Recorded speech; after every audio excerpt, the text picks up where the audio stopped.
Nos da mucho gusto el que estén aquí con nosotros.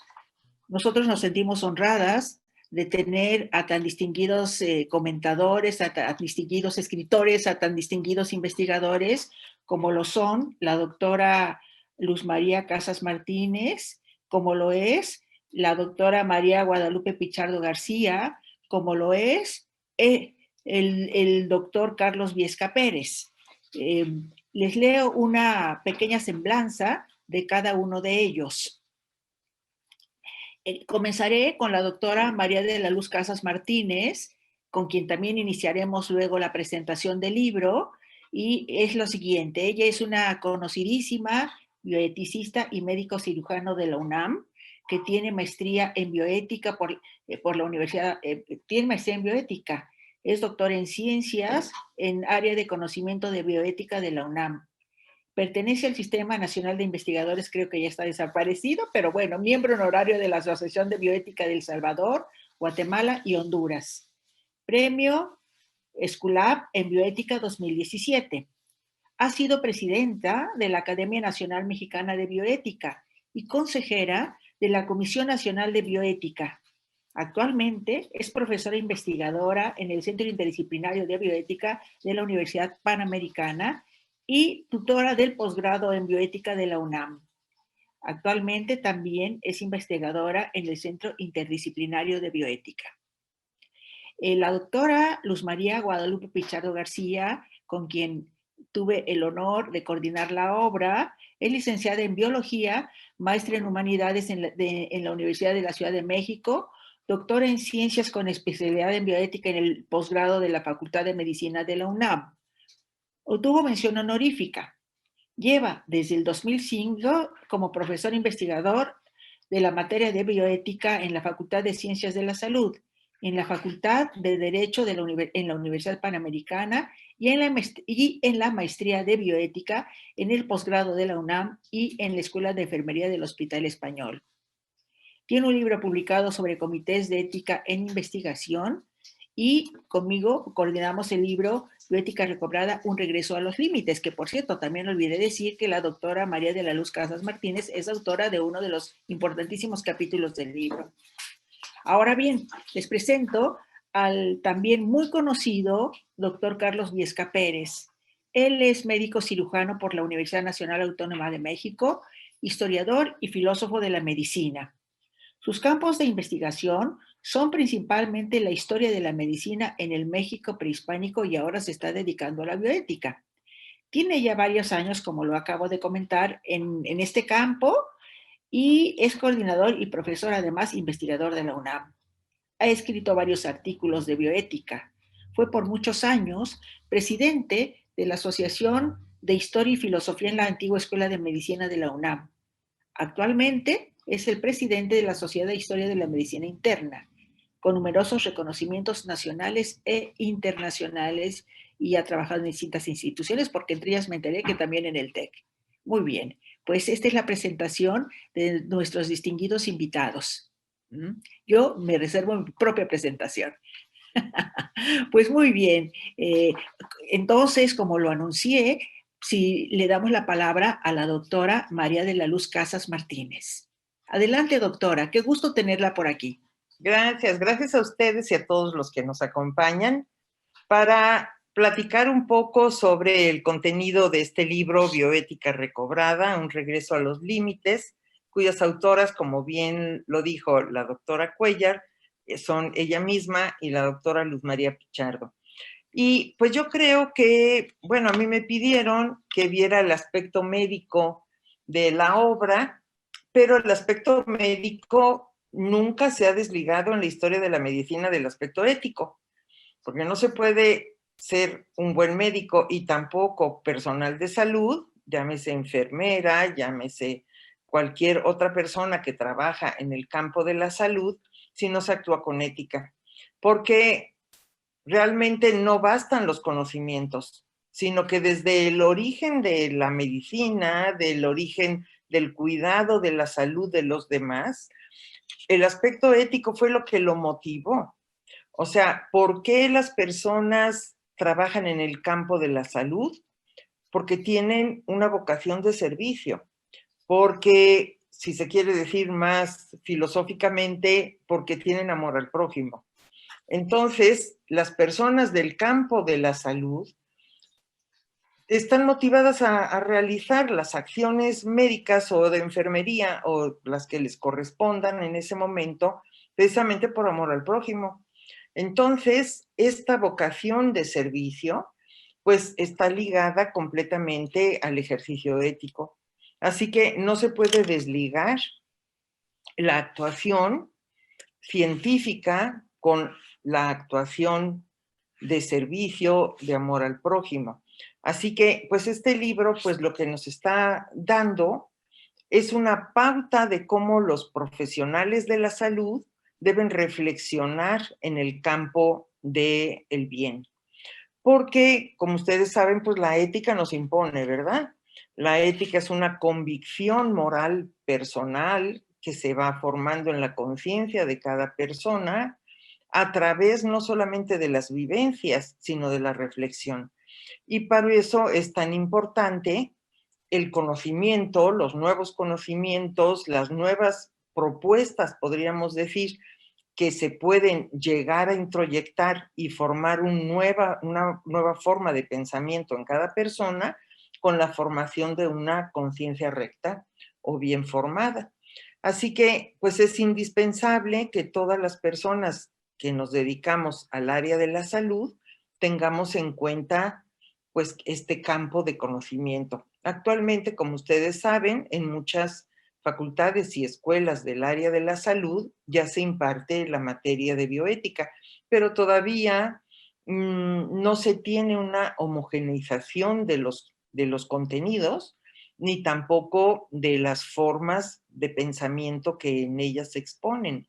Así que, bueno, pues es muy importante el capítulo con el que inicia este libro, que es el de antropología filosófica, porque hay que tener un marco conceptual. Y el marco de concepto de este libro, pues está situado en el personalismo. Esta corriente de pensamiento no es una corriente religiosa, aunque coincide con aspectos religiosos de muchas formas de pensamiento religioso, pero lo más importante es que coincide con todas las declaraciones éticas en el mundo, empezando por los derechos humanos. Así que esta forma de pensamiento está avalada por una forma ética universal, por lo menos en los países occidentales, de los que somos nosotros parte, de el bien y la bondad de los actos. Así que, pues yo creo que es muy importante e interesante esta consideración de antropología filosófica, en donde se deriva posteriormente un capítulo sobre el concepto de persona. Este concepto, pues, últimamente ha tenido varias interpretaciones, aunque para la antropología filosófica, especialmente la personalista, pues no hay ningún problema en la consideración de la persona desde su nacimiento hasta su muerte.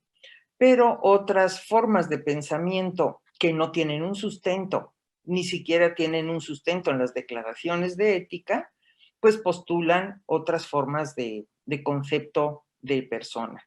Entonces, es una parte muy importante que aporta este libro al poder aclarar el concepto de persona desde un punto de vista no solamente filosófico, sino coincidente con la ética de los derechos postulados en la mayoría de las declaraciones universales.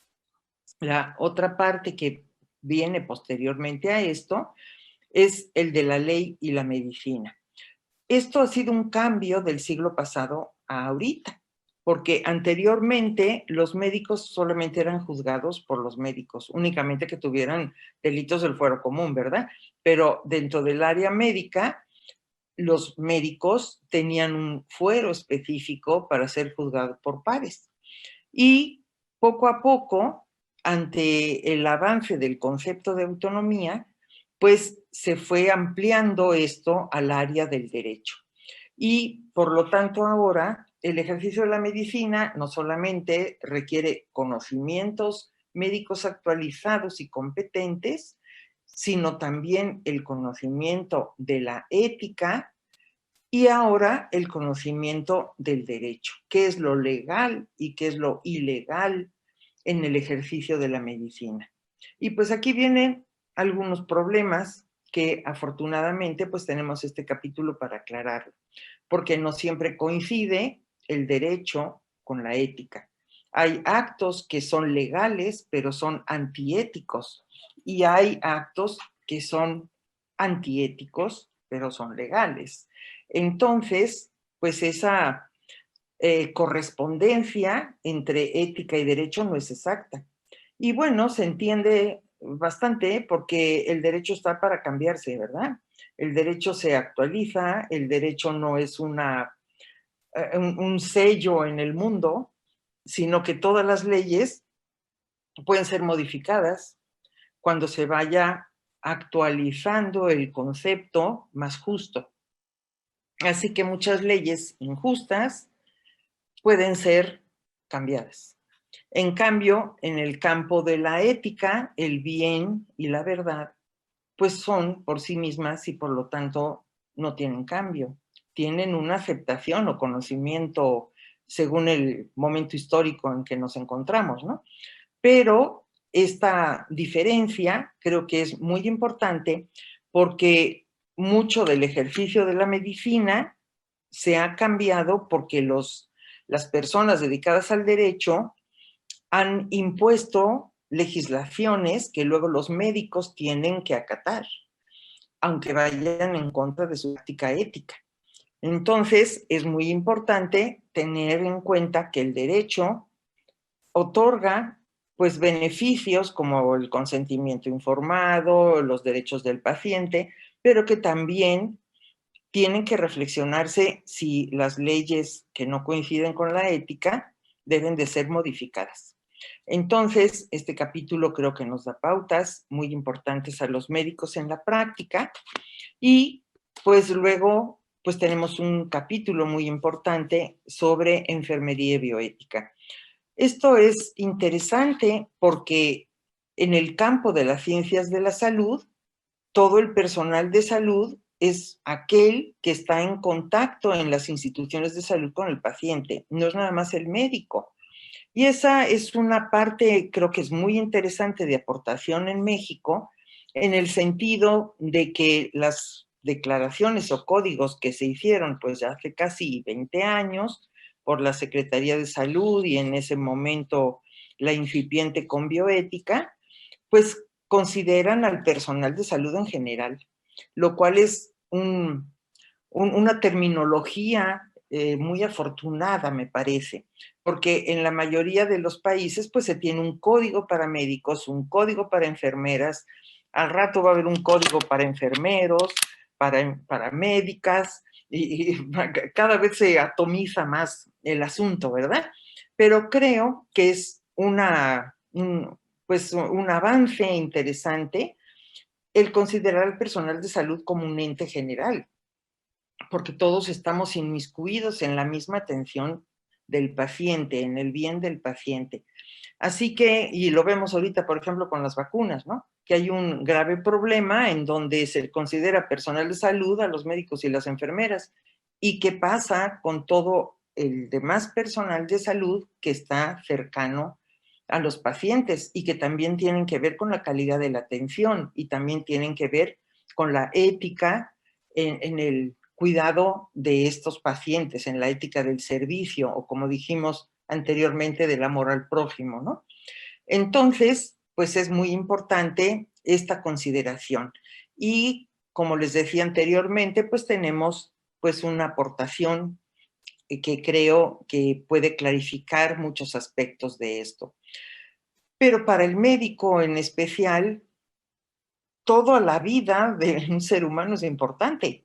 Cualquier aspecto del ser humano que se integre al ámbito de la salud, ya sea física o mental, es un punto importante para el personal de salud y me referiré específicamente al médico y a la enfermera en este momento. ¿Por qué es importante? No solamente porque incluye un campo físico, psicológico de un paciente, sino porque para el paciente es importante. Entonces, eso hace una gran responsabilidad en el médico.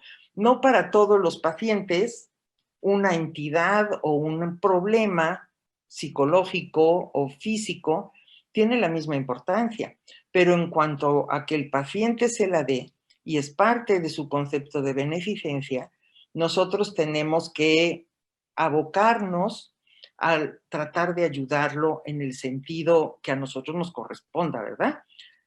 Hay que ver que nos corresponde el ámbito de la salud, no nos corresponde tampoco el resolverle su problema económico o social. Esos son otros campos de conocimiento. Nos corresponde el campo de la salud, en el sentido de que psicológica y físicamente podamos ayudar. Entonces, desde la visión de la perspectiva de aquellos que nos dedicamos al ámbito biológico del inicio de la vida, pues nos ha tocado históricamente un cambio fundamental que no existía, obviamente, en las declaraciones, no en los códigos antiguos. No era posible que los filósofos antiguos y aquellos que ejercitaban la medicina, sin los avances tecnológicos actuales, hubieran tenido la comprensión que nosotros tenemos ahora de ciertos eventos. Estamos hablando en este momento, porque voy por orden del libro, del inicio de la vida, y qué se iba a poder imaginar Aristóteles, ¿verdad? Que considero que aunque era biólogo, pues aportó muchísimo al área de la medicina y obviamente de la filosofía, ¿verdad? Porque como les decía anteriormente, pues están unidos el ejercicio de la medicina físicamente con el área de la ética, por ser un campo de vocación de servicio. Entonces, ¿qué podía haber sabido él del inicio de la vida? Pues únicamente lo que sus sentidos y su razonamiento le podían indicar. Y todo esto, pues ha dado un brinco, no solamente en el siglo XVIII, algo más en el XIX, pero todo esto explotó en el siglo XX, ¿verdad? Y no digamos en el siglo XXI, en donde tenemos pues todo este conocimiento sobre el genoma humano, sobre las posibilidades que se tienen de modificar las condiciones de vida de cualquier ser, no solamente del humano, de la llamada anteriormente manipulación genética o la terapéutica, que es una división, creo, bastante arbitraria, pero que se usó mucho tiempo y que pues nos ha dado un gran conocimiento, pero también una gran responsabilidad, porque obviamente nosotros ya tenemos la posibilidad de entender en qué forma estamos actuando, en un por qué y un para qué, y por lo tanto hacer un juicio de valor al respecto. La bioética, como todos ustedes saben, pues lo que nos está pidiendo es que hagamos una reflexión ética sobre un acto en el campo de la salud, en lo que estamos hablando, ¿verdad? Porque pues la bioética abarca mucho más que el campo de la salud. Pero en este espacio y en este libro, pues la bioética clínica, pues es lo que tiene el enfoque. Así que esa gran responsabilidad que viene del campo de la respuesta, tenemos que dar, por supuesto, una respuesta adecuada. Porque como dijimos, estamos nosotros junto al prójimo. ¿Y quién es el prójimo? Pues el próximo a nosotros, en este sentido, nuestro paciente directo. Sí existen las políticas de salud, sí existe la numerología con referencia a casos, pero nosotros en el acto médico estamos ante una persona, ante un ser humano específico, ante un próximo. Y entonces ante él nosotros tenemos que tener una respuesta amorosa, como les decía anteriormente. La vocación de servicio, pues es el amor al prójimo realmente.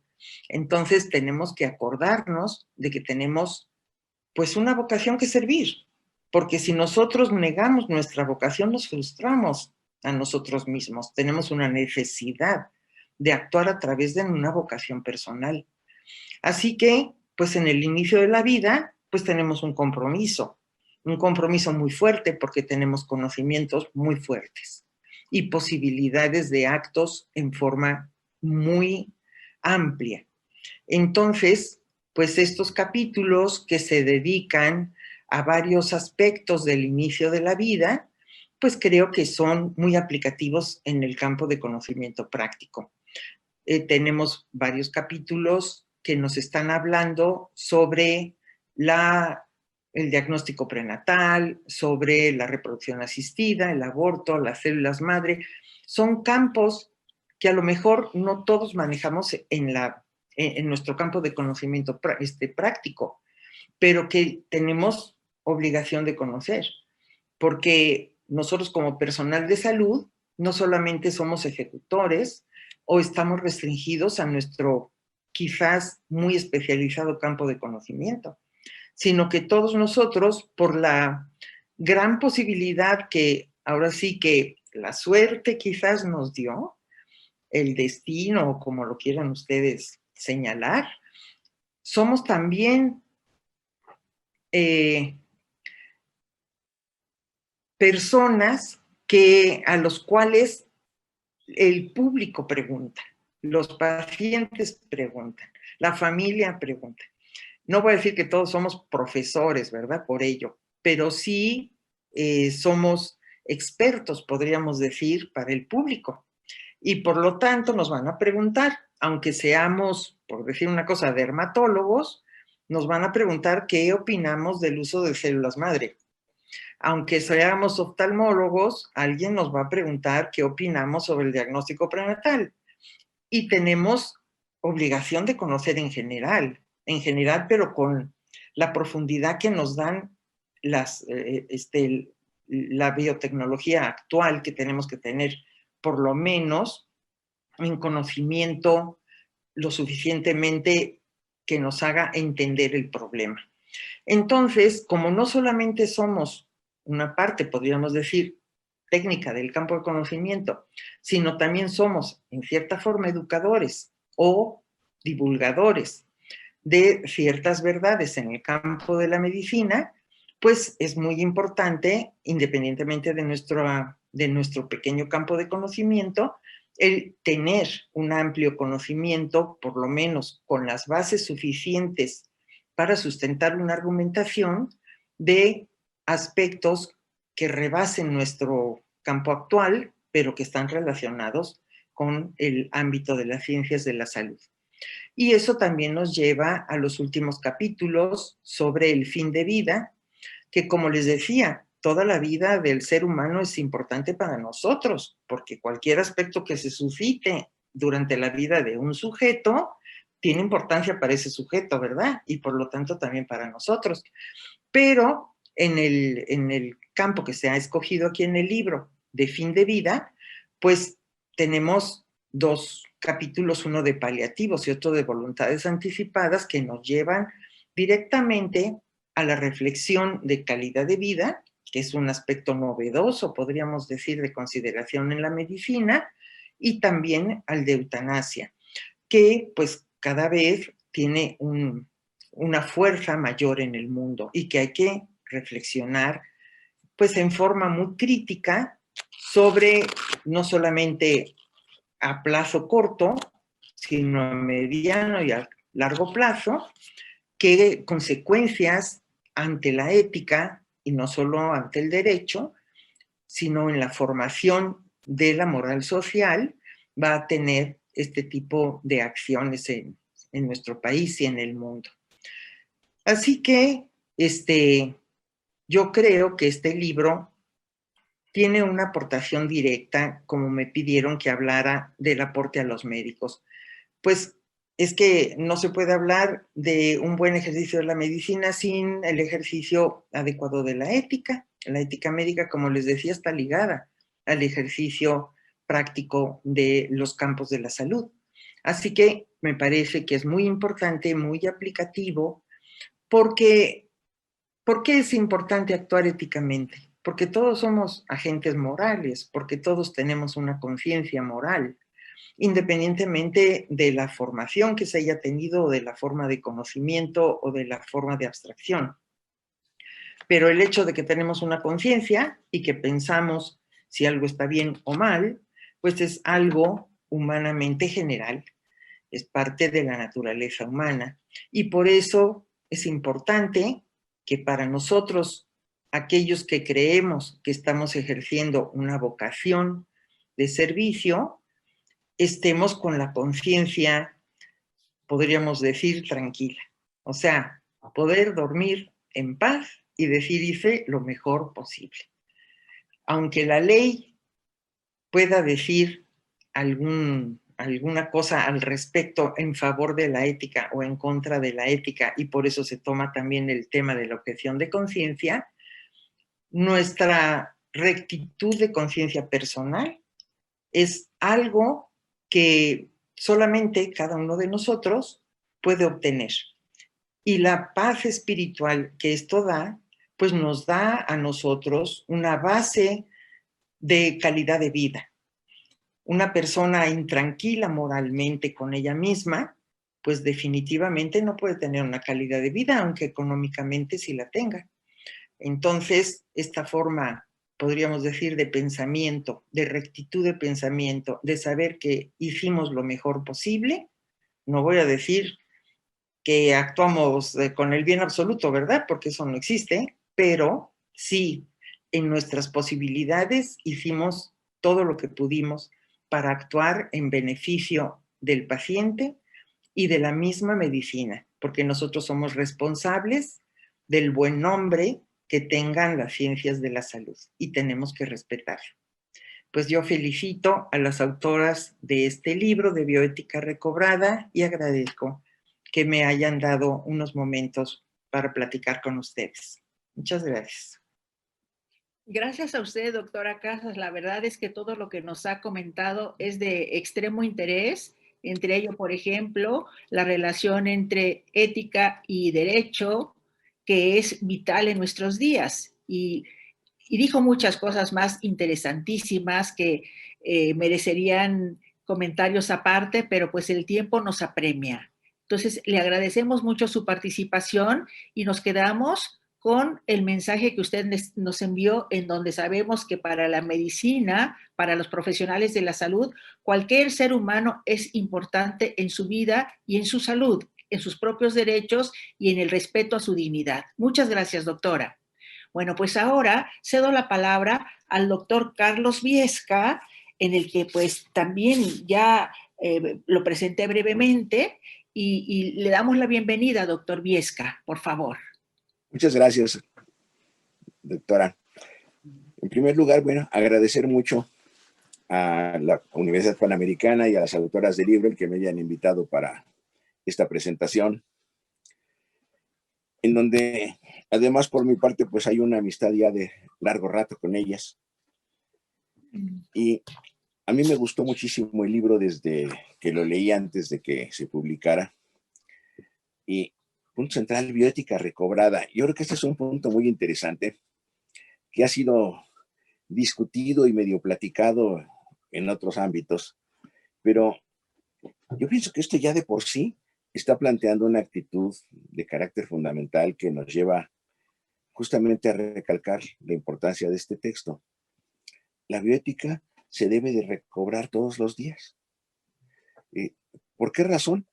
Porque en un mundo agitado como en el que vivimos, en el que hay cambios radicales día con día, tanto a nivel de la tecnología, a nivel de experiencias en relación con la salud y con la enfermedad, de esperanzas fallidas en cuanto a se puede pensar que una enfermedad ya es tratable y se va a resolver fácilmente y encontramos con que esto no es tan absoluto como se puede desear, o expectativas en términos de tecnología que se ponen en duda, como se plantea en varios de los capítulos del libro en temas que se relacionan finalmente con el transhumanismo. Nos está planteando justamente esto, día con día en nuestras consideraciones, en nuestros pensamientos, en nuestras actitudes y en las formas de resolver los problemas de salud que se nos presentan, para que estos tengan una dimensión bioética. Y yo diría, bioética viene en nuestro caso particular a ser la bioética médica, la ética médica actualizada para los últimos años del siglo XX y lo que va del siglo XXI, pero además con la perspectiva hacia adelante de lo que viene del siglo XXI. Entonces, yo pienso que el ponerla recobrada me parece un acierto. Siempre se debe de recobrar esta dimensión ética. Los capítulos, 17 capítulos, ya ha dicho algo la doctora Casas hace un momento, marcan grupos muy importantes. Primero, ¿qué es la bioética? ¿Qué significa la bioética? Cosa que se hace todavía como obligatorio pensar en ella, como yo lo planteé en el prólogo. Ahora que en este 2021 se cumplen 50 años de que ya sale a la luz fuertemente la postura de Juan Rezaler Potter sobre bioética, no solamente como una posición ética filosófica de reflexión frente a la ciencia, sino como la situación de cómo desarrollar y cómo crear una nueva sabiduría. Este es un punto importante y ejemplos de esto vemos muchos a lo largo de este texto. Entonces, primero, bioética. Es ética profesional actual de muchas profesiones, al mismo tiempo y a la vez que si pensamos en macrobioética, esto implica una dimensión de otro tipo que en estos momentos no viene al caso comentar. Pero un primer punto, naturaleza humana. Es algo que hemos discutido mucho y que a veces plantea una disyuntiva seria entre qué significa naturaleza humana. Y aquí una serie de posturas filosóficas la plantean de manera muy clara, versus el plantear que esta naturaleza, que en algunas tendencias se plantea como biológica, tiene una situación de carácter del momento, de carácter en el tiempo, y se convierte también en una situación de carácter existencial, condición humana, condición en donde, en una aquí y ahora, instalada en el tiempo. En los capítulos de la doctora Hortensia Cuellar Pérez, plantea muy bien, empieza, ¿qué significa naturaleza humana en el mundo clásico? Llevándonos a las viejas consideraciones de la fisis. Fisis como naturaleza, pero con un significado diferente al que le damos hoy, mucho más amplio, en donde tendríamos dos situaciones particulares. Primero, entender a la naturaleza como un ente vivo, pero también a la naturaleza como un ente inteligente, es decir, pensante, racional, que se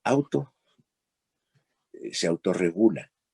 Y de ahí tenemos 2500 años de discusiones sobre qué son leyes naturales, si son leyes o no son leyes, situación que por otro lado nos lleva después ya al aterrizar a las diferentes sociedades a toda una serie de tensiones y de diálogos entre derecho como ley, ahora diríamos natural, yo le pondría una interrogación, natural dependiente de los seres humanos, somos parte de la naturaleza, o qué tan artificial, y aquí tenemos una distinción que es muy interesante, que también viene desde el mundo clásico. ¿Qué significa artificial? Lo que hace el ser humano. Algunos filósofos, como Aristóteles, su maestro Platón, con el que en muchas cosas no está Aristóteles de acuerdo, están planteando justamente esta disyuntiva y estas tensiones. El ser humano en la naturaleza participa de la naturaleza y debe hacerse responsable. Y aquí viene la dimensión ética, que también ya mencionaba la doctora Casas hace un momento. Entonces, ¿qué significa esto? ¿Y qué significa hoy en día y qué va significando hoy en día? para temas tan importantes como algunos de los capítulos más avanzados en el libro, avanzados en cuanto a páginas, en donde la pregunta es, ¿hacer terapia génica, trasplantes o apostar a clonaciones y a otra serie de cosas entran dentro de la naturaleza humana? ¿Entendida? ¿De qué manera? Hay una serie de reflexiones a lo largo del libro muy interesantes en este sentido.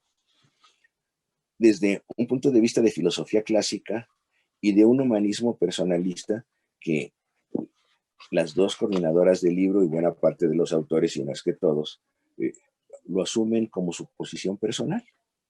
Esto es perfectamente válido y correcto. Pasaríamos a la otra situación.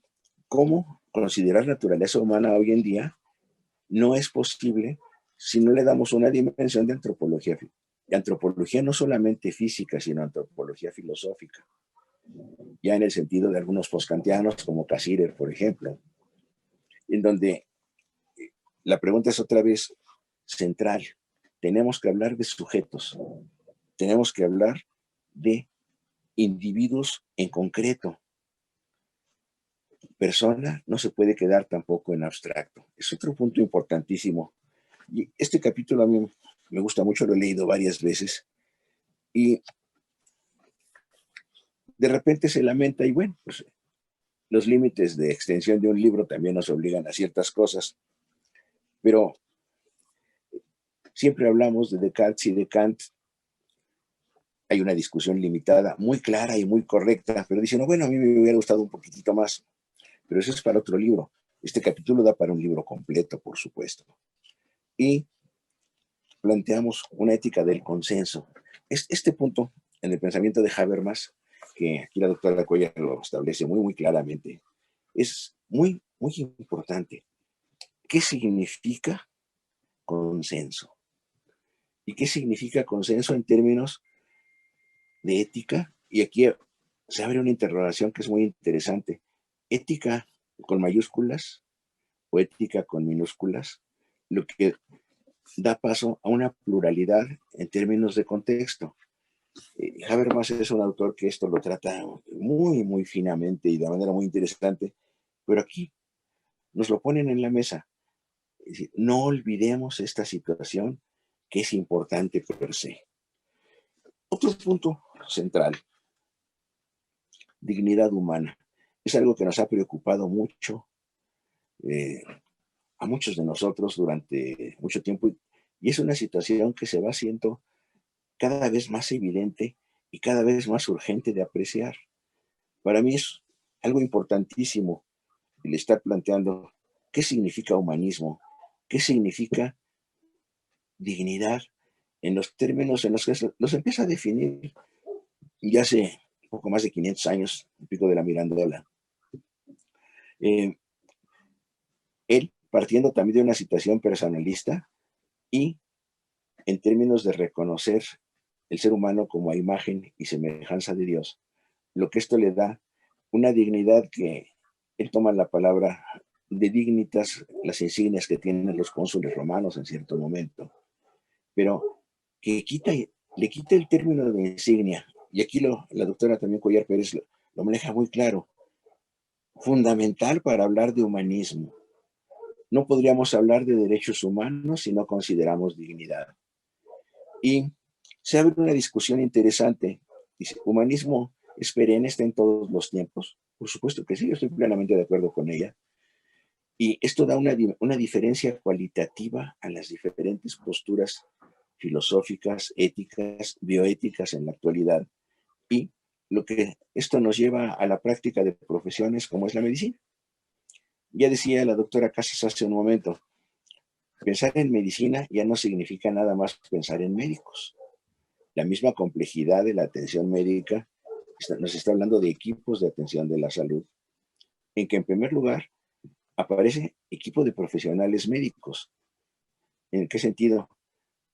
Distintos especialistas que participan en términos de apoyos con tecnologías de aplicación, como podría ser endoscopías o como podrían ser tomografías computarizadas, etcétera, etcétera. Estudios cada vez más detallados que nos llevan a biología molecular, pero también, como bien lo dice, una dimensión social en el que un grupo importante de personas, muchas de ellas inclusive no profesionistas, intervienen en la atención de la salud. Puede ser muy grave que un camillero no tenga el cuidado para transportar a un paciente delicado, o que un elevadorista cierre la puerta sin fijarse a quién va a atropellar. También son parte de personal de atención de la salud. Y si pensamos en las grandes instituciones actuales, en donde tenemos un equipo burocrático muy, muy amplio, esto va creciendo en una forma bárbara, inusitada, que no se había imaginado uno antes. Ahora, si pasamos a... Hay un capítulo que a mí me interesa mucho, el de Luz María Pichardo, una o múltiples bioéticas. Ahí hemos discutido muchas veces ella y yo sobre esto. A veces sí estamos de acuerdo, a veces no estamos de acuerdo. Y no quiere decir a veces, sino en algunas cosas sí y en otras no. Y en algunas vamos modulando situaciones. ¿Qué significa pluralidad de visiones? Ella lo enfoca en términos de cuál es el contenido per se de la bioética, mucho en la dimensión misma que da Potter, cómo crear una nueva sabiduría. Pero por otro lado, si pensamos en múltiples, en pluralidades, nos queda un problema social que es muy importante y que se ha venido mucho a la luz en este último año con la afección a nivel del mundo que ha causado la pandemia que estamos viviendo en la actualidad. ¿Qué significa cultura en términos de una moral social? Y entonces nuestra pregunta es, ¿qué significa bioética para buscar en una posición más desde arriba cómo poder contender con diversas moralidades sociales y irles dando un plus, en donde al mismo tiempo no se elimine el aspecto cultura, que va a incluir muchísimas cosas, podríamos decir, desde pluralidad religiosa que seguimos teniendo en este planeta y que nuestros pacientes pueden ser representativos en una sola tarde de consulta de varias religiones monoteístas y de una que otra politeísta. ¿Qué significa cultura y qué significa la dimensión bioética de esto? Es una discusión que aquí se abre y también nos lleva otra vez a un libro. Aquí la doctora Pichardo nos marca ya un camino. Podemos regresar, recobrar la bioética con un modelo aristotélico. Lo deja como interrogación, pero nos da elementos muy, muy interesantes. Después vienen capítulos un poco más ya de aterrizaje a las situaciones concretas, con qué significa resolución de problemas bioéticos, dándose mucho peso a lo que un queridísimo amigo y gran bioeticista, Diego Gracia, nos ha propuesto a lo largo pues, de prácticamente medio siglo. Y un punto central, ¿qué significa relación enfermera-paciente? Aquí ya caemos a equipo de atención de la salud. No es nada más relación médico-paciente, que es algo importantísimo, y a mí me hubiera gustado que para la segunda edición se incluyera un capítulo de relación médico-paciente que está tan en crisis en la actualidad, frente justamente la imposición de modelos demasiado mecanicistas de lo que significa el paciente, y que en ciertos términos, y otra vez lo estamos viviendo ahora, estamos platicando por Zoom, cuando yo estoy seguro que a casi todos, si no es que a todos nosotros, pues nos encantaría estar platicando en forma directa. Pero esto es una expresión de algo que en medicina se ha venido dando desde hace rato. ¿Qué significa el paciente que se convierte en una serie de estudios de laboratorio y gabinete, de una historia clínica que ella llenó en primer lugar en la sala de espera, que luego a lo mejor la ve alguno de los ayudantes del médico tratante, y en donde a lo mejor la relación médico-paciente directa, persona a persona, se da en muy buenas tardes, ¿cómo está usted? Aquí hay una interrogante muy seria, ¿qué vamos a hacer con esto? y cómo vamos a rescatar una dimensión humanista. En términos de enfermería, este trabajo, este capítulo 7 de Amanda Lobato, marca situaciones muy claras. Uno, detectar necesidades. Punto central. Las páginas que nos pone aquí valen oro. ¿Qué significan delitos contra el paciente y heterogéneas? ¿Qué pasa con relaciones médico-paciente? Pero en este caso, vistas fundamentalmente a partir de la enfermería. Es muy, muy importante este asunto. Y después vamos teniendo los capítulos específicos en los que no me voy a detener uno por uno, simplemente por respeto al tiempo, pero que nos van llevando a los grandes problemas actuales. ¿Qué significan los problemas bioéticos al inicio de la vida? ¿Qué significan los problemas bioéticos al fin de la vida, como ya nos planteaba la doctora Casas hace un momento? ¿Y qué significan los problemas éticos durante todo lo que significa el transcurso de la vida humana? ¿A dónde nos lleva?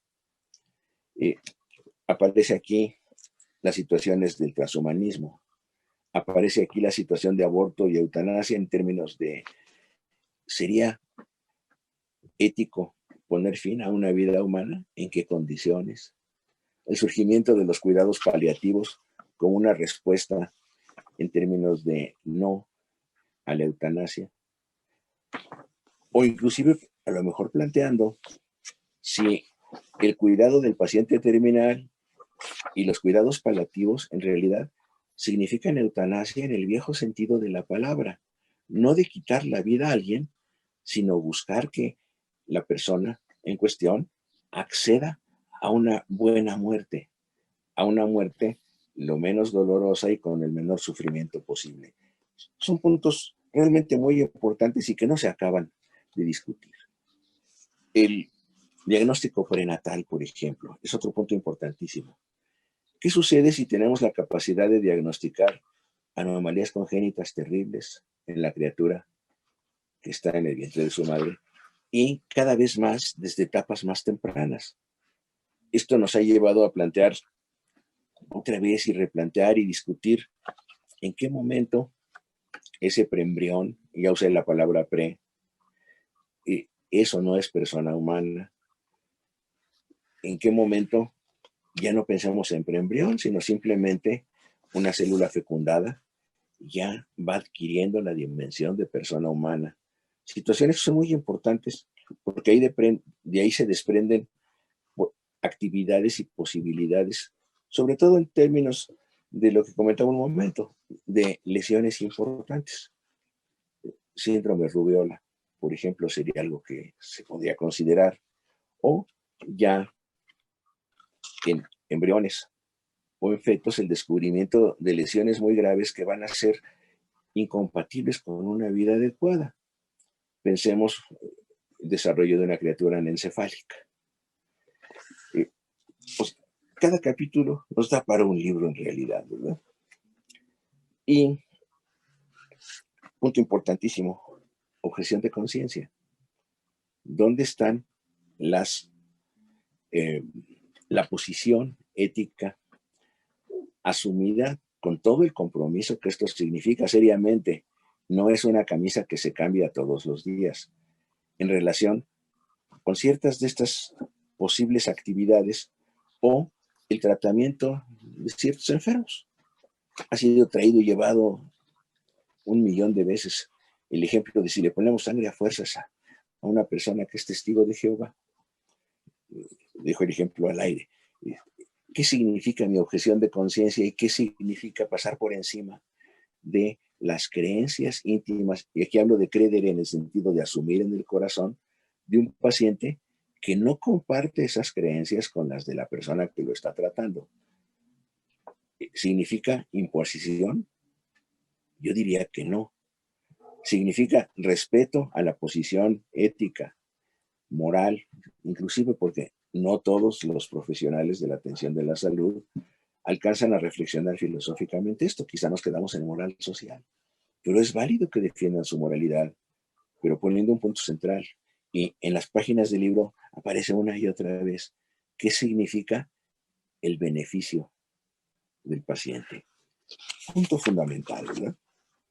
Entonces, yo diría, para no abusar de su tiempo, que este libro es una obra muy importante que debe de circular en muchas de las dimensiones, las más posibles, de profesionales de la salud. Ya se ha insistido, no solo médicos, sino todas las personas que participan en la atención de la salud. Y que es fundamental seguir pensando en esto, en donde, por un lado, mantengamos una posición en que la tecnología no es la última palabra de la dimensión humana de la atención de la salud, sino es la tecnología puesta al servicio del ser humano, y que entonces el punto central y la palabra clave sigue siendo humanismo. Y esto es lo que da sentido a los temas de dignidad, a los temas de el paciente como único y irrepetible, ser humano como único y irrepetible, como nos dijo Kant y se repite día con día, y planteando que de lo general siempre tenemos que llegar a lo particular y a la resolución de casos particulares de individuos en concreto que tienen una problemática de salud que debe de ser resuelta de la mejor manera posible. Quiero felicitar nuevamente no solamente a las dos coordinadoras, sino también a todos los autores del libro. Y enhorabuena y bienvenido a un libro como este tan importante. Muchas gracias.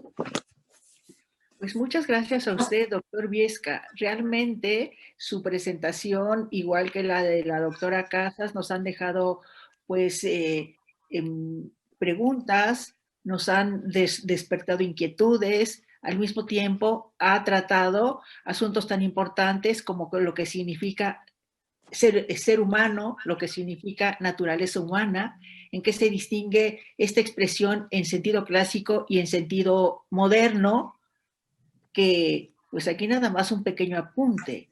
La noción de naturaleza humana que nosotros manejamos es en el sentido de esencia, por eso es algo universal. Y bueno, pues distinto a la noción de naturaleza en el ámbito contemporáneo, donde lo consideran solamente como algo físico, como algo de tipo biológico, de tipo material, lo cual pues no es correcto, pero no voy a discutir eso en este momento, ni muchísimo menos. Muchísimas gracias, doctor Viesca, por su presentación y la valoración de este libro en el que usted también tiene mucho que ver. Muchas gracias, doctor. Bueno, pues ahora, a usted, doctor. Realmente gracias, doctor. Felicidades. Sí, muchas felicidades. Le doy la palabra a la doctora Luz María Pichardo, mi colega, que he decidido cambiar un poquito el orden. Seguía yo, pero creo que yo voy a cerrar de modo global desde la filosofía, dando una valoración general del libro, porque hemos ido aquí sí de lo particular y vamos a llegar a lo general, ¿no? Entonces, doctora Pichardo, por favor, usted tiene la palabra. Como no, con todo gusto. Es una sorpresa, pero no pasa nada. Yo tengo una pequeña presentación que ya se ve. Bueno, espero que ya se ve. ¿Ya? Ya se ve. ¿Sí, ya se ve? Ah, perfecto. Es una pequeña presentación que me sirve como guía y que, bueno, que también pretende que yo sea más breve en cuanto a pues las principales ideas que quiero transmitirles sobre este libro. Para empezar, es un libro que nos ha costado muchísimo esfuerzo a todos los autores, a los 11 autores que estamos involucrados, que yo quisiera mencionar brevemente. No los tengo escritos, pero brevemente los menciono en este momento. No, además de las coordinadoras, está la maestra María Emilia Montejano, que se dedicó ella a todo lo jurídico. Ella es maestra en Derecho y ella dio el marco jurídico de la bioética de manera excepcional. También tiene otro capítulo de reproducción. Además, la doctora Patricia Rizzo, que nos habló también de sexualidad, la doctora Patricia Rizo. La mayoría de los autores, todos los autores han estado en la Universidad Panamericana estudiando o trabajando en algún momento de su labor profesional. Patricia Rizo ya está jubilada, pero ella cooperó con uno de los capítulos. También hay enfermeras, hay 3 enfermeras que cooperaron con el libro, que son Marta Correa Lebrija, que son Isabel Mendoza López, que son Amanda Lobato Victoria, que ella es pues la que trabaja mucho la idea de la relación enfermera-paciente, que le gustó tanto al doctor Viesca, que me gustó tanto a mí, que nos ha gustado tanto a todos, porque realmente pues, antes solo se hablaba de la relación médico-paciente, ¿no? Y ella es directora, nada más que de terapia intensiva del Hospital Español, hizo maestría en bioética y es una persona muy brillante. También tenemos a Dora Sierra, a la doctora Dora Sierra, también es NI, que ella habló de objeción de conciencia, la doctora Casas, maravillosamente de trasplantes y de todo lo que tuvo que ver con este tema y del cuerpo, de la donación en vivo, y que es un capítulo que vale mucho la pena leer, porque ella es experta en esto. El doctor José Antonio Sánchez Barroso, que nos habló de voluntad anticipada, nos habla de voluntad anticipada, fue su tema de tesis, y este doctor que fue, ahora sí que en buen plan y bendito entre las mujeres, pero que nos, pues bueno, ya lo habían dicho en otra presentación, pues sí fue el único hombre entre todos las 11 autores que estuvimos, y espero que no falte nadie. Pues bueno, déjeme solo un momento falta la doctora Lili Saltiel, que ellas se encargaron, ella es doctora, es médico, trabaja, está haciendo la maestría en la Anáhuac y es muy inquieta, es una persona que está muy comprometida con la vida en sus primeros momentos y que estuvo en 2 de los capítulos. Ahora sí empiezo, ¿no? En primer lugar, a ver, me voy a saltar. El doctor ya habló del título, y ese título ya me lo han planteado varias personas. ¿Por qué pusiste recobrar? ¿Qué tienes que recobrar? ¿O qué tenemos que recobrar? ¿No? Este título sí lo platicamos entre la doctora Hortensia Cuellar y yo, y pues llegamos a esto de por qué recobrar, ¿no? El resultado, la respuesta es que a través de los 50 años, 51 años que lleva la bioética, pues realmente ya como una ciencia interdisciplinar, ha perdido en algunos momentos, pues por diferentes situaciones e intereses, y vamos a hablar de esto un poquito más adelante, utilitaristas, sociobiologistas, políticos, etcétera, ha perdido a veces sus fundamentos, los fundamentos que en este libro estamos queriendo como dejar muy claros, ¿no? Los fundamentos antropológicos, éticos, médicos, jurídicos, etcétera, ¿no? Y por eso, pues yo creo que tanto la doctora Casas como el doctor Viesca han dicho que hay más que escribir y tenemos ganas de escribir la segunda parte. ¿Se ha perdido algo en estos años? Sí se han perdido cosas en estos años, ¿no? Por eso se han perdido sobre todo, a lo mejor, referencia a límites. Límites, por ejemplo, en todo lo que tiene que ver con el inicio de la vida, ¿no? El inicio de la vida, límites para no, por ejemplo, esta maravilla de la fecundación in vitro, que es una maravilla tecnológica, pero que pues tiene un alto coste, ¿no? Tiene un alto coste que son los embriones desechados, los embriones que se congelan, los embriones que caducan y que se tiran al mar, ¿no? Entonces, ¿qué se ha perdido? Pues en ese caso, por ejemplo, no me voy a extender aquí, ¿no? En otros casos, los eugenismos en el diagnóstico prenatal, ¿no? Cuando hay un 15% de probabilidades de que en un diagnóstico prenatal se pierda el niño, aunque no tenga enfermedad. Entonces, estamos poniendo en peligro al niño, simplemente porque queremos un niño sano, regordete, de ojos azules, ¿verdad? Y que no tenga una tara de ningún tipo. Estamos perdiendo, ¿qué estamos perdiendo en estos años con respecto al respeto a todo tipo de personas? También las que a lo mejor no son como nosotros, a lo mejor tienen vulnerabilidades, ¿no? Entonces, sí hay que recobrar sobre todo lo que la doctora Hortensia Cuéllar nos ha planteado maravillosamente en sus 3 primeros capítulos, la maestra Emilia Montejano en el capítulo de marco jurídico. Todo esto hay que recobrarlo. Y por eso este libro no hay que leerlo una vez, sino varias, ¿no? Varias, y para ir, pues justo tratando de pues de tener muy claro y no perder de vista, ¿no? No perder de vista lo que la humanidad muchas veces pues como que se desdibuja, ¿no? Y es un poco, yo lo diría, miope ante cosas muy, pues muy obvias del bien a los demás. Me encantó pues, lo que refería la doctora Casas sobre el amor al prójimo, ¿no?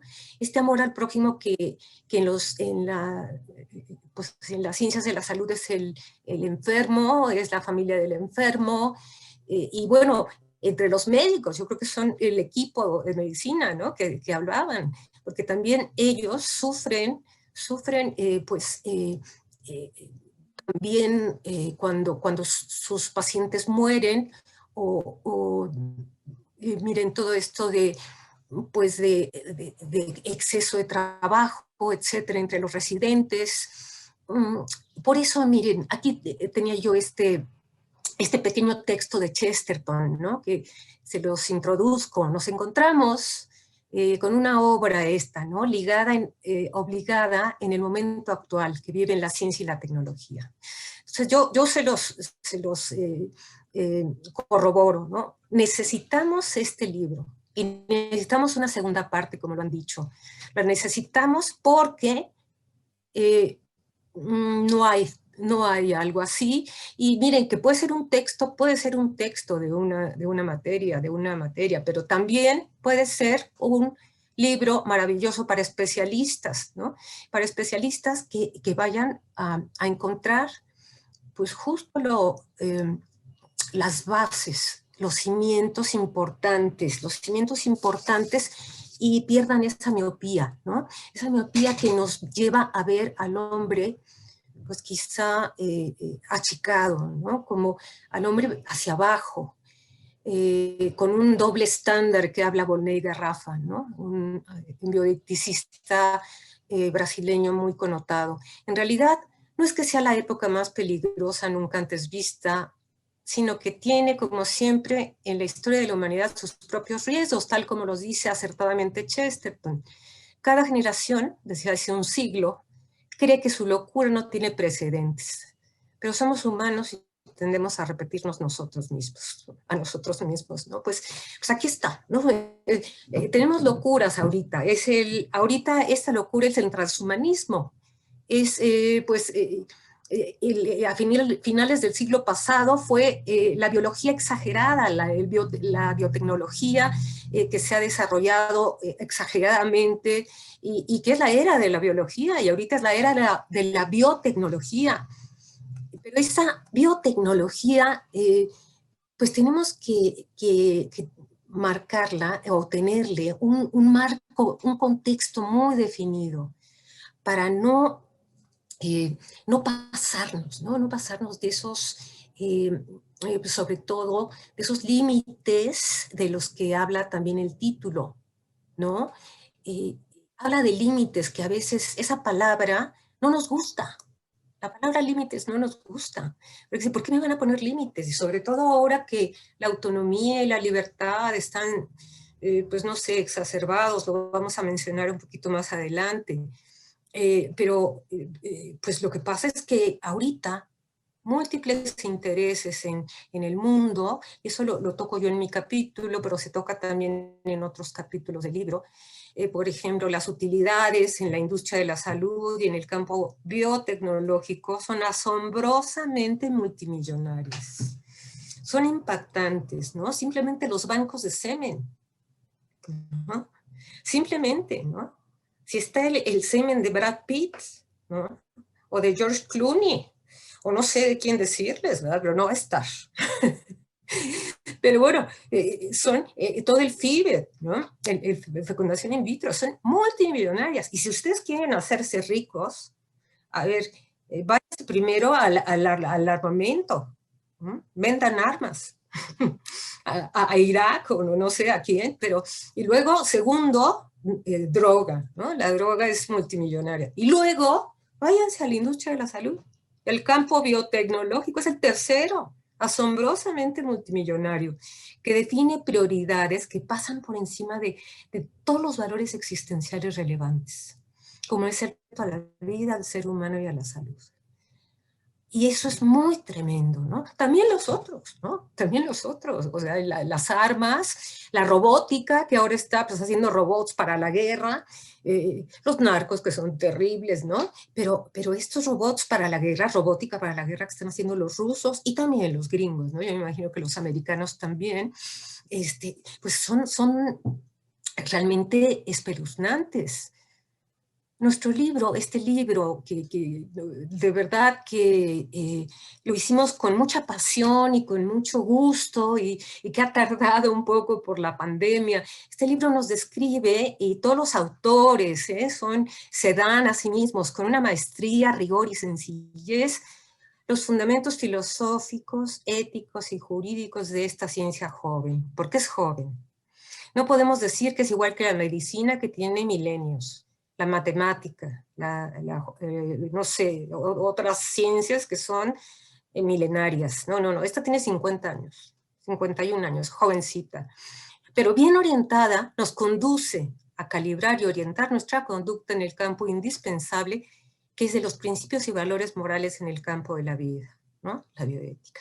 En el campo de la vida, y aquí, bueno, no hemos mencionado lo que Fritz Jarr mencionaba, que era sobre todo la interacción con, él fue el que por primera vez acuñó ese término en 1927, pero realmente no pegó, ¿no? Con lo que tiene que ver con el ecosistema. Realmente pegó hasta Potter. Hasta Potter fue cuando pues realmente la palabra bioética ya se hizo pues, famosa, ¿no? Y más famosa, y realmente consolidó. Antes de pasarles esto, les paso lo de Potter. Potter, aquí es una cita de Potter textual, ¿no? Dice dos comillas, ¿no? He creado una nueva palabra.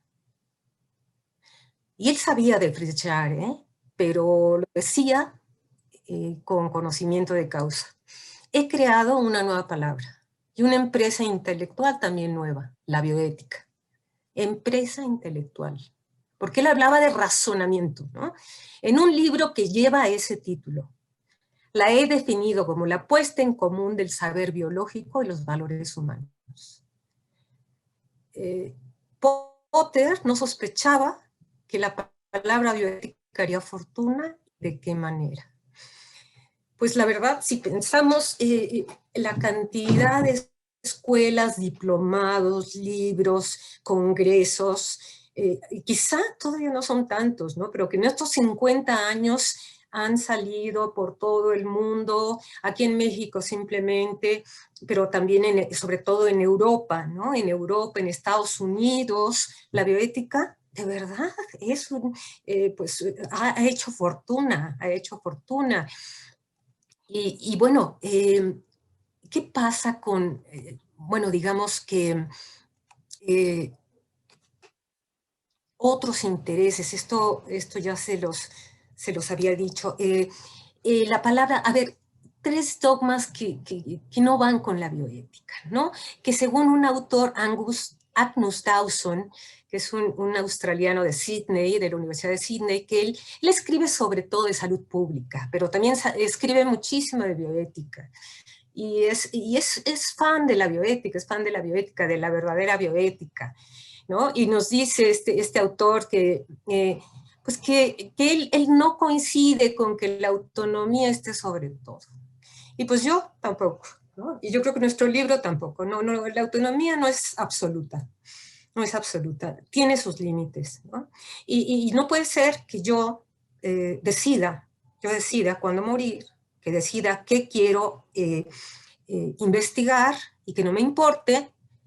Por ejemplo, pues no sé, en muchos países que ya está permitido, como en Australia, como en otros más, pues la libre investigación sobre embriones y sobre muchas otras cosas, ¿no? No se puede, es autonomía absoluta. Las obligaciones contractuales voluntarias, cuidado, por eso las voluntades anticipadas, las leyes y regulaciones como el centro de la ética tampoco. Hay otras cosas que están antes que las leyes y regulaciones. Lo decía muy bien, no me acuerdo si el doctor Viesca, ¿no? La ley no va primero, ¿no? O no me acuerdo si la doctora Casas. Las leyes van hasta el final, ¿no? Y las leyes van en función de la realidad médica, de la realidad. Y luego, miren, una cosa muy importante que se liga a la libertad y a la autonomía, a la verdadera autonomía, es el principio de responsabilidad. Y ese principio de responsabilidad se ha perdido en cierto modo, porque actualmente no, los científicos no, pues lo que quieren es fama, es publicar, como ya decíamos, el consumo,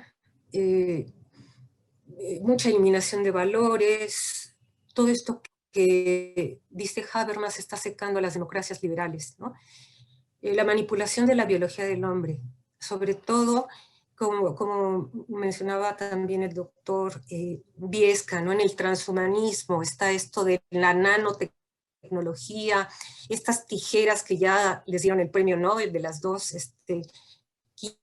bioquímicas, ¿no? Esas tijeras que nos cortan el DNA o el RNA o lo que queramos, el DNA en el caso del hombre, hacer pues muchos cambios estructurales que no sabemos qué consecuencias, efectos secundarios pueden tener a corto, a mediano y a largo plazo. Ese es el siguiente libro que que tenemos en mente. Vamos a hablar de transhumanismo, porque hablamos poco en ¿no? El cambio de naturaleza que proponen los transhumanistas. Y esto del eugenismo, ¿no?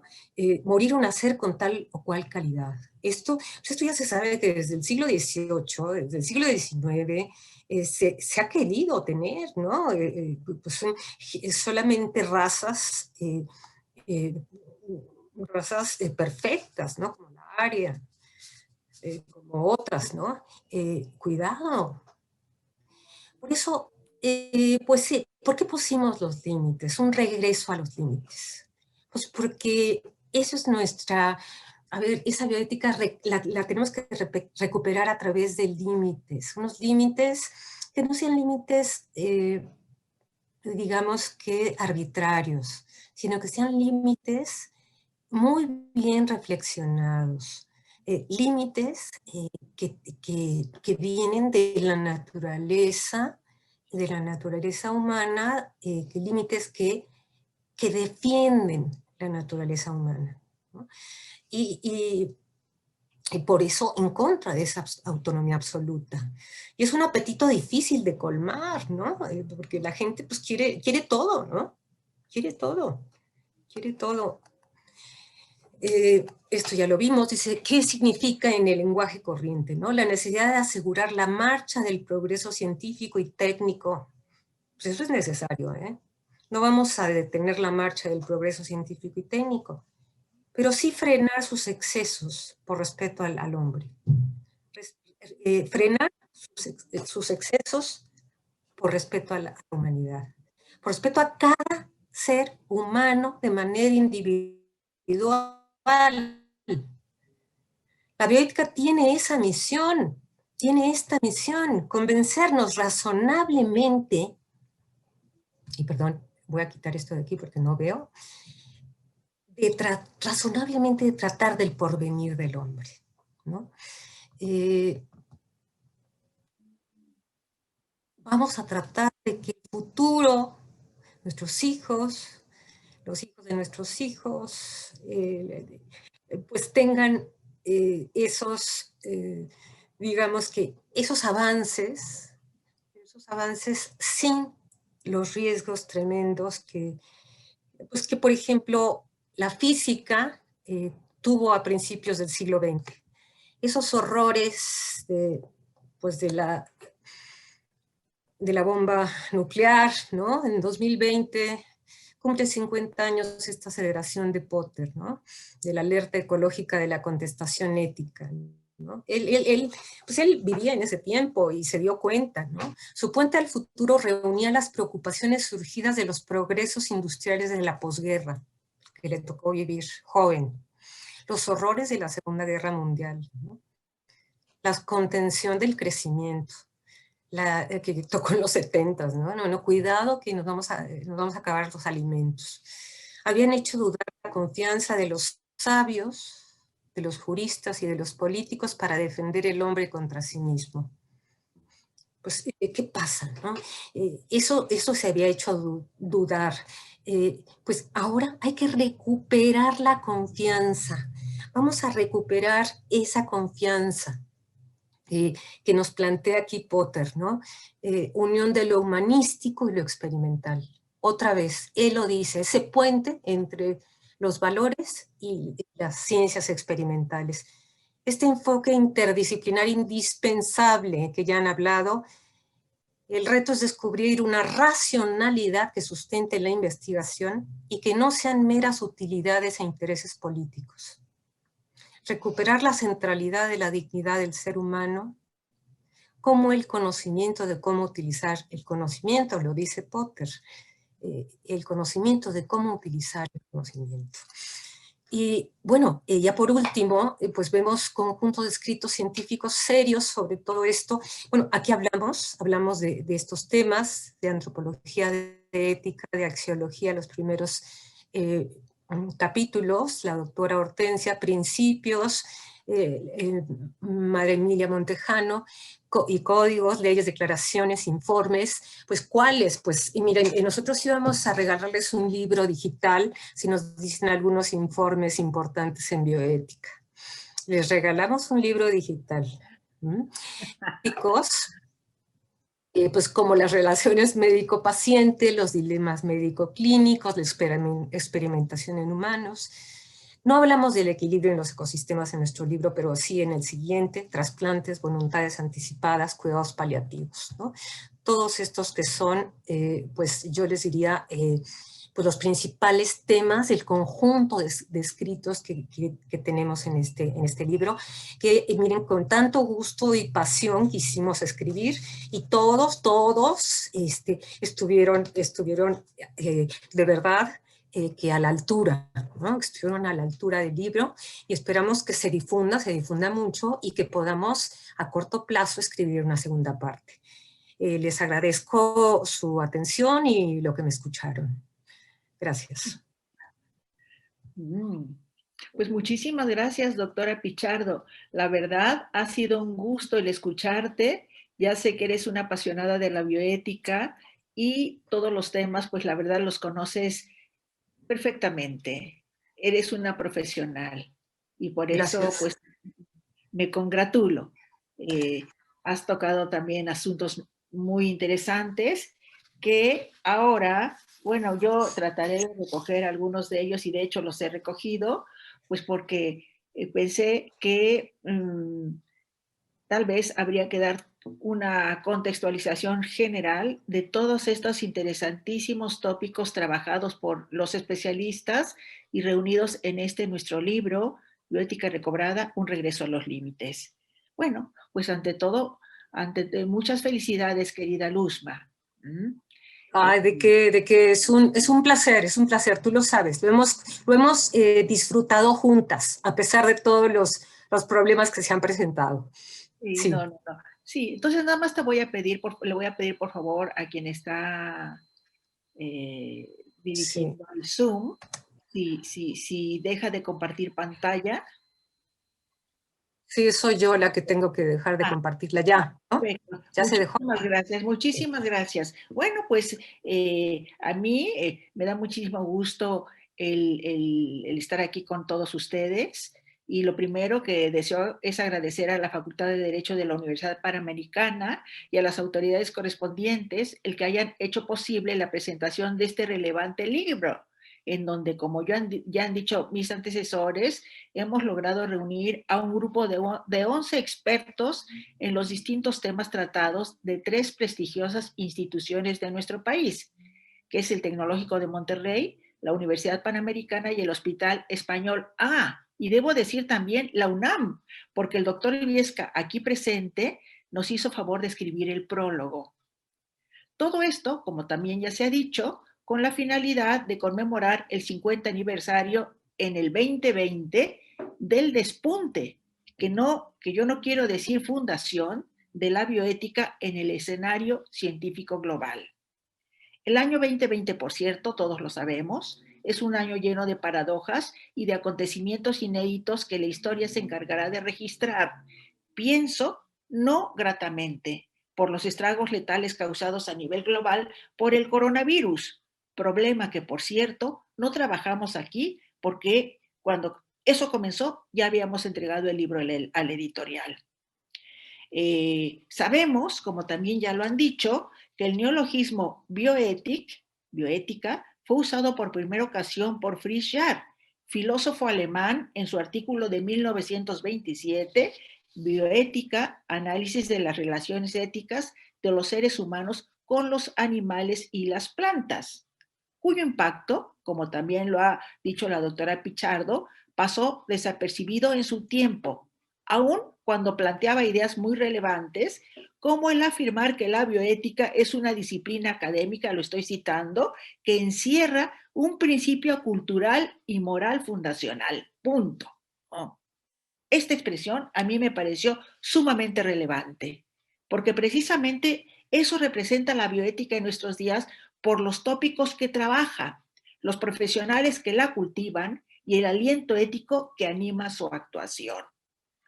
Obviamente, si se trata de una bioética centrada en lo esencial, que es el ser humano en toda su dignidad, como lo ha afirmado el doctor Viesca, como lo ha afirmado la doctora Casas, como lo ha afirmado la doctora Pichardo, porque el respeto a la vida, a su vida, es sagrada, lo mismo que el cuidado de su salud, el cuidado de su dignidad, sin olvido de sus derechos fundamentales, aún tratándose de mujeres y hombres sufrientes, como es el caso del enfoque que nosotros le hemos dado mucho en relación a la medicina. Esta disciplina, la bioética, además se vincula con los avances tecnológicos de nuestros días y el ecosistema global por aliento fundacional. Por eso me pareció tan interesante la expresión de Jarr. Esta disciplina encierra un principio cultural y moral fundacional. Con todo esto se requería una nueva reflexión filosófica y férrea determinación para cultivarla. Jarr entrevió lo que acabo de expresar, pero como he dicho, su trabajo e intuiciones no tuvieron mayor eco en su tiempo. También, ya lo han comentado, fue hasta 1970 cuando el término se consagró con el destacado bioquímico, profesor de oncología e investigador estadounidense de la Universidad de Wisconsin, Van Rensselaer-Potter, a través de 3 importantísimos documentos: su programático artículo de 1970, Bioethics, The Science of Survival, y su célebre Bioethics, Bridge to the Future, de 1971, coronando todo su trabajo con Global Bioethics, que se publicó en 1988. Aquí Potter plantea la inclusión comprensiva de la realidad humana y la naturaleza física desde esta nueva disciplina, con lo que recoge el viejo anhelo de Wilhelm Dilthey, una centuria antes, que era de una nueva comprensión de la espiritualidad humana y su relación con la naturaleza, no solamente con la naturaleza física, sino con la naturaleza humana, ya que por la influencia del idealismo hegeliano, el debate se centraba en el siglo XIX en intentar reducir la naturaleza a una manifestación del espíritu, o bien reducir el espíritu humano a un epifenómeno de la naturaleza, como lo hizo Marx, o declararlo inexistente por la vía del positivismo y o de la muerte de Dios de la propuesta nietzschiana. Tal panorama, muy simplificado por mi parte para hacer ver lo esencial de la problemática, creó un jorismos, un abismo epistemológico y metodológico a nivel científico y filosófico en apariencia insalvable. No sé si Potter conoció a detalle esta problemática, pero lo que sí puedo afirmar es que a través de la bioética, a la que llamó ciencia de la supervivencia global, derribó muros para la puesta en común y comunicación entre la biología, que es una ciencia experimental, y los valores humanos, particularmente los valores éticos, que son claramente un signo de espiritualidad a nivel existencial por la libertad que implica vivirlos. Ya lo comentó la doctora Casas. Los valores éticos proceden de la distinción entre el bien y el mal, y eso se cultiva, y eso es universal. Nos damos cuenta cuando hacemos algo bueno o algo malo si tenemos una conciencia bien formada. Por eso hay que formar la conciencia, ¿no? Y además saber que la elección entre algo bueno y algo malo es una decisión libre y por lo tanto espiritual. Pero continúo. Entonces, les comentaba que lo que hizo Potter fue, en primer lugar, derribar muros. De ahí su célebre Bioethics, Bridge to the Future, bioética, puente hacia el futuro. La bioética, desde su origen y entraña más íntima, tanto en Yard como en Potter, debo decirlo, implica esa exigencia, sobre todo en Potter, que mucho lo desarrolló. La comunicación continua y retroalimentación entre la dimensión biológica, particularmente de los seres humanos, no olvido el ecosistema global, y los valores morales, y entre la buena práctica médica y todos aquellos avances científicos y tecnológicos que contribuyan a su desarrollo. Bien, de ahí su interdisciplinariedad, relevancia y complejidad conceptual.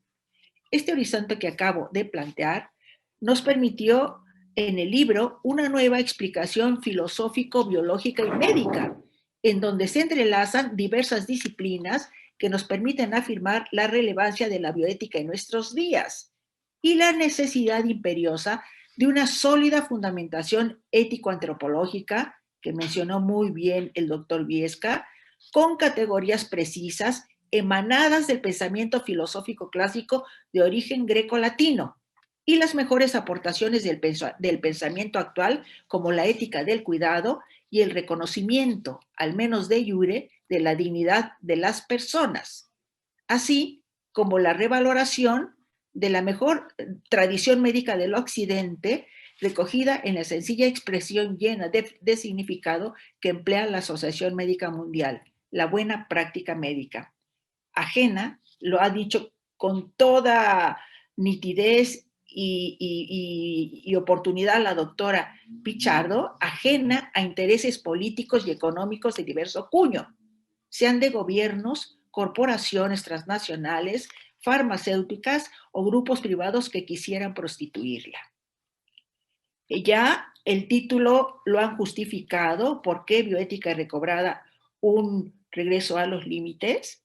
Bueno, pues porque pretende mostrar dentro de las variadas ofertas bioéticas y de práctica clínica que encontramos en la actualidad, la guía de acción, esto es importante, que nos conduce al cultivo de esa sabiduría práctica de la que nos recordó el doctor Viesca y de la que hablaba Potter, sin dejar de lado la realidad del ser humano, como nos lo dijo también la doctora Casas, que como organismo vivo en su integralidad a nivel ontológico es corpóreo espiritual en la unidad de su ser. Esto, lo sabemos bien, significa que no solo somos composición física, no solo somos biología, no solo somos química, que aquí está, en esta expresión, la noción de naturaleza entendida en sentido moderno, pero le falta, queda incompleta. Somos personas, somos corpóreos espirituales, ¿no?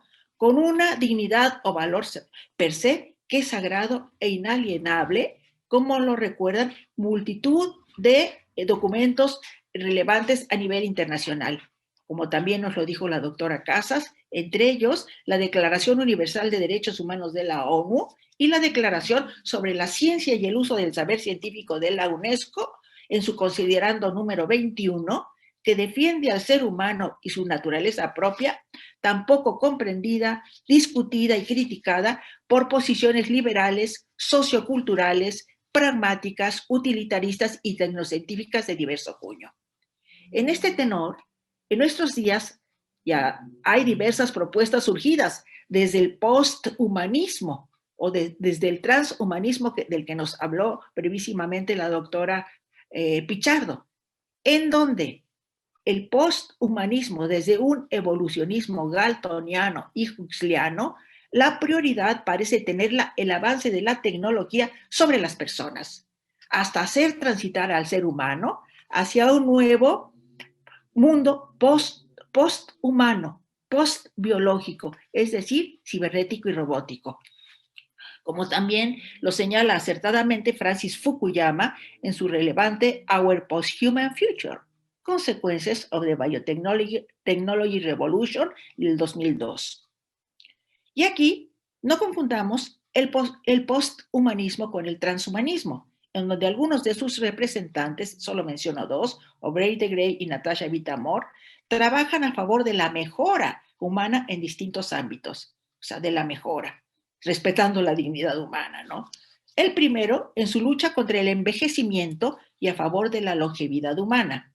Natasha en el campo del arte, al diseñar seres postbiológicos, fruto de una evolución avanzada y tecnológica que rayan en la ficción.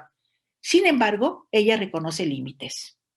Cabe aquí también recordar a Amber Case, que ya he mencionado en otras ocasiones, representante de la antropología cyborg, que descubre que en el ámbito médico y como consecuencia de la revolución biotecnológica, el uso de implantes, prótesis, chips es algo natural, porque ayudan a los pacientes a tener una mejor calidad de vida y preservación de la salud, como acontece con el bypass coronario.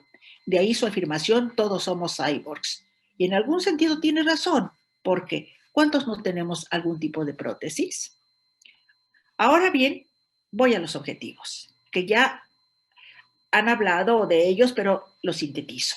El primero es tender puentes factibles y demostrables entre la investigación científica y tecnológica y avances de última generación con el indispensable campo de las humanidades, o dicho en palabras de Yar y de Potter, entre ciencias y humanidades, con lo que hacemos referencia a las ciencias de corte experimental y tecnológico, con la bioética como sabiduría práctica en acción. De ahí que los valores éticos no pueden ser separados de los hechos biológicos. El segundo objetivo de bioética recobrada, un regreso a los límites, es ofrecer a los profesionales de la salud, médicos, enfermeras, estudiantes, comités hospitalarios, comités de ética y a quienes estén interesados en el tema, un texto original que en su tratamiento epistémico y científico discurre sobre 4 ejes perfectamente distinguibles y pensados. El filosófico antropológico, que fundamenta la obra por nuestra condición y dignidad humana. somos personas. El jurídico referido a las leyes y su vinculación con la bioética. El bioético maravillosamente tratado por distintos expertos en los temas, entre ellos la doctora Casas, la doctora Pichardo, etcétera. También está el aspecto psicológico, ¿no? Que está la doctora Rizzo, etcétera, ¿no? Entonces son estos cuatro, es ofrecer esto a estos profesionales a los que se puedan interesar en un libro bien hecho y que nos permitió al mismo tiempo aglutinar y entrelazar saberes diversos en apariencia dispersos, como lo son la filosofía, la biología, la psicología, la medicina, el derecho, etcétera. De ahí, pues también veíamos la urgente orientación desde esta sabiduría práctica de escribir un libro así. En este tenor, el doctor Carlos Viesca, autor del prólogo del libro, comenta que la obra, lo cito, viene a llenar un hueco importante en la literatura bioética mexicana y latinoamericana, que es el de los fundamentos contextualizados de una bioética orientada al estudio y análisis de la agencia moral de las y los profesionales de la salud, investigadores y tecnólogos con sus actuales retos. Esto no representas, o estas ideas no representan un lugar común en la narrativa bioético-médica actual, sino una realidad que recoge la óptica no solo interdisciplinaria, sino transdisciplinaria y holística inmersa en la complejidad de esta obra científica, no solo por la articulación de los temas y problemas que aborda, sino por los retos y propuestas que de ella emergen, vinculados a las distintas ciencias que aquí son trabajadas, vinculadas asimismo a la bioética clínica, al bioderecho, la bioingeniería, la ingeniería médica y el inmenso campo de las nuevas tecnologías al servicio de la medicina, entre ellas herramientas nanotecnológicas, genéticas y digitales. El tercer objetivo y último fue analizar muy someramente y en contraste con nuestro planteamiento posiciones sesgadas en el ámbito bioético, provenientes, como ya hemos dicho, de filosofías de inspiración liberal, pragmática, economicista y utilitarista, ajenas a la comprensión metafísico, ontológico integral del ser humano como organismo vivo, su dignidad intransferible y derechos básicos, entre ellos el de la vida, la libertad, la responsabilidad y la promoción de la salud El liberalismo, por ejemplo, se asienta sobre una autonomía autárquica apoyada paradójicamente en la voluntad de poder y desligada de límites. No quiere que se le imponga ningún límite. El pragmatismo economicista, por su parte, en el beneficio que se obtiene, que conducen subrepticiamente a planteamientos detestables, como lo son los experimentos con seres humanos, las limpiezas étnicas por motivos demográficos o geopolíticos, y en el ámbito de las ciencias de la salud, distintas aberraciones como la eutanasia activa, el suicidio asistido, el aborto, etc. Por eso, lo reitero, ya lo han dicho también mis distinguidos antecesores, se vuelve urgente recobrar la bioética, regresar a los límites, que aquí apuntarlo lo dicho por la doctora Pichardo, y que por supuesto yo estoy totalmente de acuerdo, que no es impedir el desarrollo de la ciencia y de la tecnología en su acelerado crecimiento. Por supuesto que no. Vivimos en el siglo XXI y esta es nuestra época. Sino únicamente reparar en cuáles son sus finalidades, procedimientos y su uso. Y como lo dijo muy bien el doctor Viesca, todo está al servicio del ser humano. El enfoque, también ya se ha dicho, es totalmente humanista, donde por un humanismo entendemos que cualquier investigación o logro de la ciencia, de la educación y de la cultura, así como de la buena práctica médica, debe orientarse libre y responsablemente a la mejora, bienestar y calidad de vida del ser humano de modo individual y colectivo, al cuidado y promoción de su salud y a la protección del medio ambiente a nivel local y global. En este tenor, la UNESCO nos recuerda, cito, que incumbe a los científicos, junto a otros importantes agentes, una responsabilidad especial para evitar las aplicaciones de la ciencia que son éticamente erróneas o que tienen consecuencias negativas. Esto lo dice la UNESCO. Ahora bien, un planteamiento como el que nosotros hemos hecho en el libro es altamente moral y responde a lo que Potter recogió en su famoso artículo de 1970 al decir que la bioética es Biology and Wisdom in Action, biología y sabiduría en acción, que no debilita el carácter sistémico y de la complejidad que se encuentra inmerso en estos planteamientos, por lo que resulta apasionante su cultivo. Ya para terminar, damos gracias al grupo interdisciplinar de 11 expertos que con gran entusiasmo e interés profesional aceptaron ocuparse del proyecto, poniéndose a trabajar con la celeridad pausada que da la investigación. Entre los autores, ya lo sabemos, nos encontramos Luzma Pichardo y yo, que coordinamos esta obra. Gracias, Luzma. Y a todos, gracias por su contribución tan valiosa. Reciba asimismo nuestro reconocimiento la editorial NUN, que tan generosamente acogió el libro para su publicación, y a quien debemos que en cuanto a formato y calidad editorial, lo he dicho, el libro tenga una gran personalidad. Por lo que he dicho, formato, calidad editorial y además contenido. Gracias Miriam Mesa, Alejandro Rocha y Ricardo González, nuestros editores. Y a todos ustedes, muchísimas gracias por su presencia y acompañarnos en la presentación de este libro que miramos con mucho cariño. Muchas gracias. Bueno, pues ahora resulta que yo también soy la moderadora. Si tienen alguna pregunta, es el momento. Qué gusto me da ver aquí a la doctora Casas, que con su agenda apretadísima decidió elegirnos. Muy bien. Gracias, Marilu. Pues muy bien. ¿Quién tiene alguna pregunta? ¿Alguien tiene alguna pregunta? Adelante.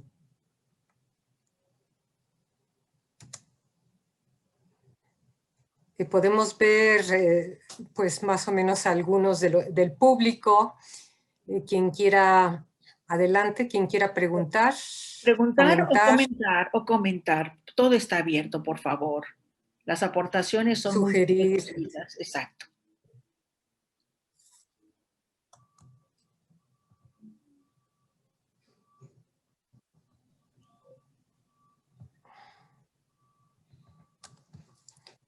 Bueno, pues parece que... Bueno, entonces, la verdad es que agradecemos mucho. Pienso, por favor, aquí la doctora Casas, la doctora Pichardo, el doctor Viesca, si quieren hacer algún último comentario. Yo particularmente les agradezco su brillante participación, todas las ideas que han expresado, que son motivo de reflexión y de donde incluso yo recogí algunas notas. Me encantó, por ejemplo, me han encantado, me gustaron todos, ¿no? Pero con lo que comenzó la doctora Casas, que este libro tiene una fortísima base personalista, o más bien es de inspiración personalista. Nuestros intereses están centrados para servir a las personas, diciendo, el personalismo no es una corriente religiosa. Pues no, ¿cómo va a ser? Todos los grandes filósofos que han hablado de esto lo hacen desde la razón y lo hacen desde el conocimiento de quiénes somos, seres humanos, somos personas. Y en la noción de persona, pues quedamos incluidos la dimensión somática, la dimensión psicológica, la dimensión espiritual, la dimensión emocional. Somos una integralidad. Y además me encantó que unidos medicina y ética tienen una vocación de servicio. Y además hacer la aclaración que en realidad el médico siempre ha tenido una conducta ética, si es un buen médico. ¿Ya?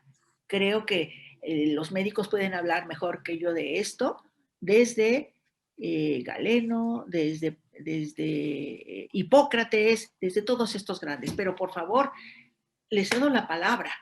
Comentarios a los presentadores. O comentarios de los presentadores. ¿Algún último comentario? Yo quiero agradecer tanto a la doctora Pichardo como a ti, doctora Cuellar. Desgraciadamente me tengo que retirar porque tengo otro evento que empezaba precisamente a las 11, pero ya me tengo que retirar. Los vuelvo a felicitar. No solamente fue un gran esfuerzo, sino un gran logro. Y pues eso pues tiene realmente que repercutir en nuestra sociedad bioética. Les agradezco todo su esfuerzo y estoy segura que este libro va a tener un gran éxito. Me despido y muchas gracias por haberme invitado. Es un honor, doctora. Gracias, Marilu. Muchas gracias por estar con nosotros. Luego. Hasta luego. Bueno, pues miren, aquí en el chat dice, en el icono de preguntas y respuestas tienen algunos comentarios. Realmente, los comentarios que aquí se registran, no sé si los quieras tú leer, querida Luzma. Sí, déjame verlos porque no los veo. No los tengo a la vista. Bueno, si no, yo empiezo. Dice, muchas felicidades por favor. excelente. Y por favor, adelante. No los tengo. ¿Ya los tienes? No. Bueno, en realidad, hay distintos comentarios, todos de felicitación. Ha sido muy completa la presentación, muchas gracias, felicidades por su trabajo, gran esfuerzo de todos, un abrazo, etcétera. Entonces, bueno, pues nosotros nos sentimos congratulados con la presencia de todos ustedes, les damos las gracias y pues muy buenas tardes. Pues sí, nos despedimos. Miren, el libro lo pueden conseguir en Amazon. Está también en Fondo de Cultura Económico y está también en El Sótano. Igual en Editorial NUN, ¿no? Editorial NUN, ahí directamente lo pueden conseguir y en estas 3 librerías. Y también hay, hay físico y hay también la parte, está el digital, ¿no? Entonces, para invitarlos a conseguir un volumen. Muchas gracias por su atención. Agradezco mucho su paciencia y pues el interés que tuvieron. Gracias. Buenas tardes. Buenas tardes.